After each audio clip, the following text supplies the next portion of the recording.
ह्या नाटकामध्ये मला ती परिकथेची शक्यता वाटली. एक फॅन्टसी फार सुंदर पद्धतीने म्युझिकल फॅन्टसी सादर होईल असं वाटलं. परदेशी चित्रपटसृष्टीमध्ये किंवा नाटकामध्ये त्यांच्यामध्ये फार सुंदर असं नातं आहे.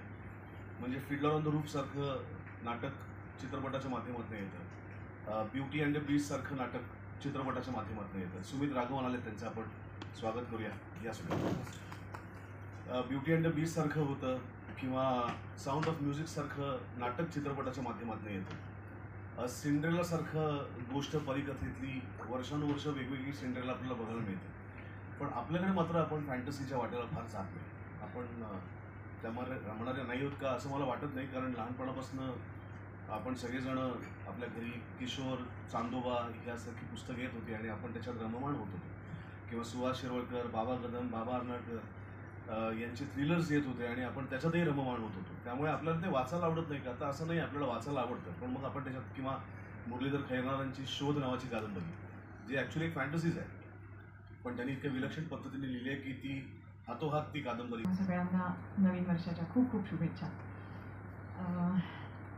आत्ता त्यांनी जसं सांगितलं तसं भामिनी हे पात्र जरी लोकांनी संगीत मानापमान हे नाटक एखाद वेळेला पाहिलेलं नसेल तरीसुद्धा भामिनी हे पात्र अनेकांच्या परिचयाचं आहे. माझंही तसंच झालं. मी अर्थातच संगीत मानापमान हे नाटक कधी पाहू शकले नाही, पण भामिनी ही भूमिका मला पहिल्यापासूनच परिचयाची होती. तशी बालगंधर्वांपासून सुबोध भावे यांच्यापर्यंत अनेकांनी भामिनी साकारलेली आहे आणि ही भूमिका आपल्या वाट्याला येणार, आपल्याला हे करायचं आहे. सगळ्यात आधी तर अर्थात मी नशिबाने मला इतक्या वेगवेगळ्या पद्धतीच्या भूमिका करायला कायमच मिळाल्या आहेत आणि तसा विश्वास माझ्या सगळ्याच निर्मात्यांनी आणि दिग्दर्शकांनी माझ्यावर दाखवला आहे. ही भूमिका करण्याचं थोडंसं दडपण येणं साहजिकच आहे. म्हणजे आता मी म्हटलं तसं बालगंधर्वांपासून सुबोध भावे यांच्यापर्यंत अनेकांनी या भूमिकेला अजरामर करून ठेवलं आहे आणि ती आपल्या वाट्याला येणार आहे म्हटल्यावरती सुरुवातीला अर्थातच थोडंसं दडपण होतं. पण मला असं वाटतं की पुन्हा एकदा माझ्या सुदैवाने मला इतके चांगले दिग्दर्शक, निर्माते, सहकलाकार कायमच मिळत गेले की ते दडपण मला कधीच जाणवलं नाही. किंबहुना त्यांनी मला कायमच प्रोत्साहन दिलं आहे, मदत केली आहे वेळोवेळी. आणि मला असं वाटतं की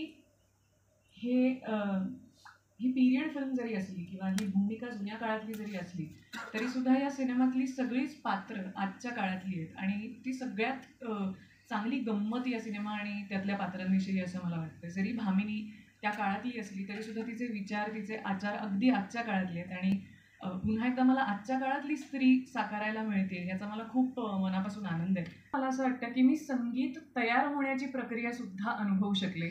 अर्थातच सुबोध भावे ह्यांच्यामुळे ते अनुभवू शकले, पण मॅजिकल अनुभव होता असं मला